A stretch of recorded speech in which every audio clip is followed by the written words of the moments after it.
اعوذ باللہ السمیع العلیم من الشیطان الرجیم من ہمزہ ونفخہ ونفثہ هو الذی خلق لکم ما فی الارض جمیعا ثم استوى إلى السماء فسواهن 7 سماوات وهو بكل شيء عليم.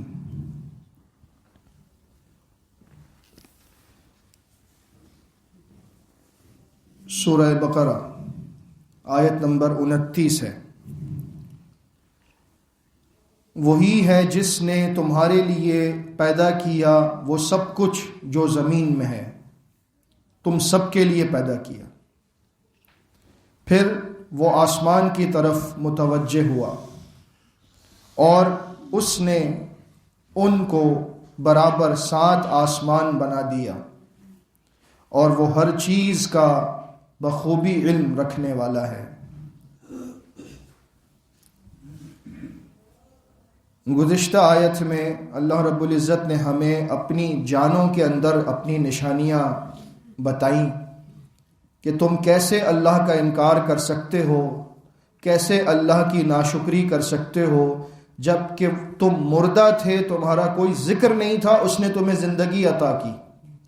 پھر وہی تمہیں دوبارہ موت دے گا، پھر وہی تمہیں دوبارہ زندہ کرے گا، اور تم قیامت کے دن اس کی طرف لوٹائے جاؤ گے. اب اللہ تعالی ہمیں افلاک میں، زمین اور آسمان میں اپنی نشانیاں بتا رہا ہے تاکہ ہم اس کے شکر گزار بن جائیں. اور فرمایا وہی ہے جس نے تمہارے لیے پیدا کیا وہ سب کچھ جو زمین میں ہے. یعنی کہ اللہ رب العزت کو ہم سے اتنی محبت ہے، اسے ہم سے اتنا لگاؤ ہے کہ اس نے ہمیں زمین پر بھیجنے سے پہلے ہمارے رہنے کے لیے تمام چیزوں کا بندوبست کیا. کیونکہ اگلی آیت میں آدم علیہ السلام کی تخلیق کا ذکر ہے، اور آدم علیہ السلام کی تخلیق سے قبل اللہ نے آسمان و زمین کا نظام بنا دیا کہ میرا بندہ دنیا میں جائے تو اس کے لیے مشکل نہ ہو.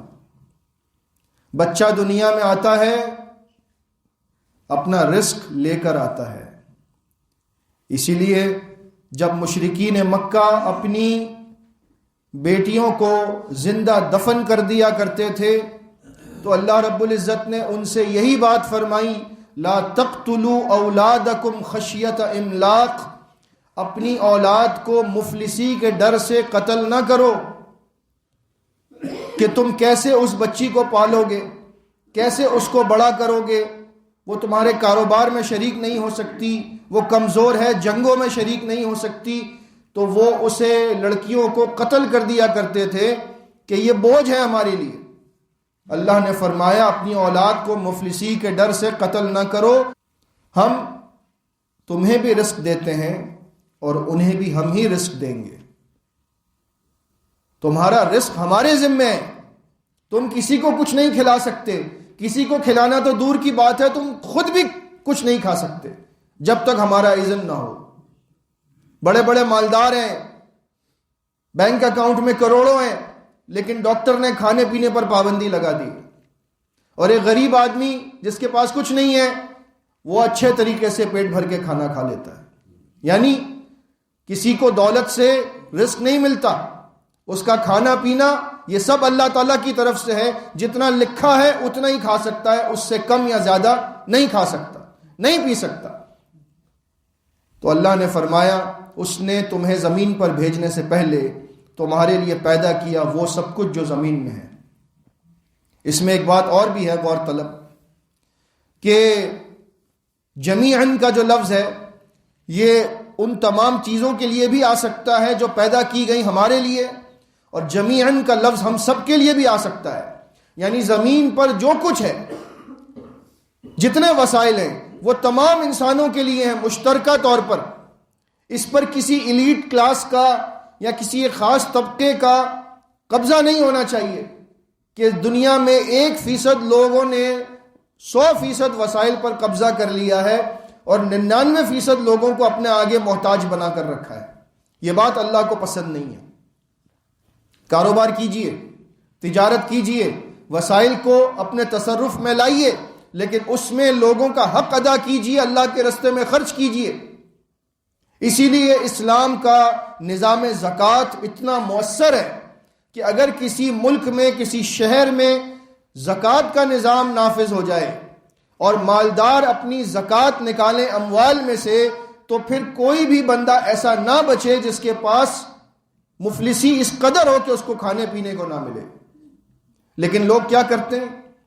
زکوٰۃ میں بھی چوری کرتے ہیں، زکوٰۃ ادا نہیں کرتے، پیسے کو جمع کر کے رکھتے ہیں اور گنتے رہتے ہیں کہ بس یہ بڑھتا جائے بڑھتا جائے. اللہ کو یہ بات پسند نہیں ہے.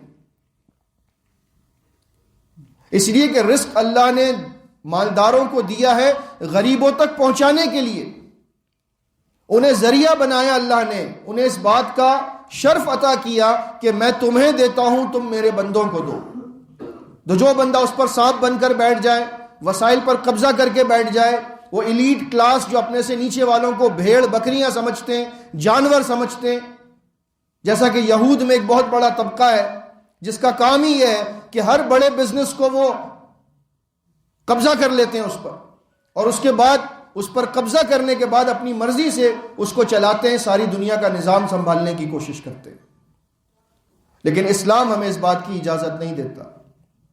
اسلام تو ہمیں یہ سکھاتا ہے کہ عبد الرحمن ابن عوف رضی اللہ تعالی عنہ جو مکہ کے بڑے تاجر تھے، مدینہ آئے، سب کچھ لٹا کر آئے، خاندان والوں نے، گھر والوں نے، مکے والوں نے انہیں کچھ بھی لے جانے نہیں دیا، خالی ہاتھ مدینہ پہنچے. لیکن کیا بچا کر پہنچے؟ اپنا دین بچا کر پہنچے. مال نہیں بچایا. مال تو اور مل جائے گا، جس اللہ نے دیا ہے وہ مدینہ میں بھی عطا کرے گا. دین بچا کر پہنچے نبی کریم صلی اللہ علیہ وسلم کی خدمت میں، اور وہاں جا کر من جملہ اور باتوں کے جب ان سے کسی نے کہا کہ میں تمہیں، سعد بن ربی نے کہا رضی اللہ تعالیٰ عنہ، جو ان کے بھائی بنائے گئے، مہاجر اور انصار میں جو مواخات ہوا کہ ایک مہاجر کو ایک انصاری کا بھائی بنا دیا گیا.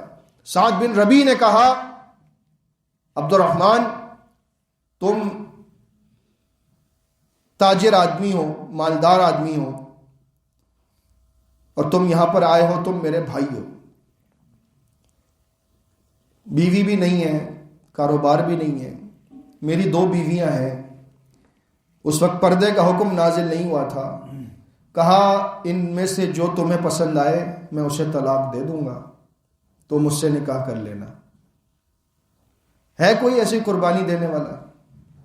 یہ صحابہ کرام نے ایسی داستانیں رقم کی ہیں کہ دنیا ان کی مثال پیش نہیں کر سکتی کہ جو تمہیں پسند ہے تم بتا دو، میں اسے طلاق دے دوں گا، کیونکہ تمہیں میرا بھائی بنا دیا ہے نبی کریم صلی اللہ علیہ وسلم نے، اور میرا یہ کاروبار ہے، یہ آدھا میں تمہارے حوالے کرتا ہوں، آدھا میں رکھتا ہوں، آدھا تمہارے حوالے. عبد الرحمن ابن عوف رضی اللہ تعالیٰ عنہ نے فرمایا جزاک اللہ خیرا، نہ مجھے آپ کا کاروبار، نہ آپ کی بیویوں میں سے کوئی عورت چاہیے، مجھے تو مدینہ کے بازار کا رستہ بتا دو، میں خود کما کر انشاءاللہ یہ چیزیں حاصل کر لوں گا. اب بتائیے کیا ہارڈ ورکنگ بندہ ہوگا، کیا اس بندے میں ٹیلنٹ ہوگا، کیا اس کی محنت ہوگی کہ اس نے کچھ ہی عرصے میں نکاح بھی کیا، کاروبار بھی کیا، اور ایسا کاروبار کیا کہ ایک ایک وقت میں 300 اونٹ شام سے، یمن سے مال لے کر آتے تھے عبد الرحمن ابن عوف کے مدینہ میں.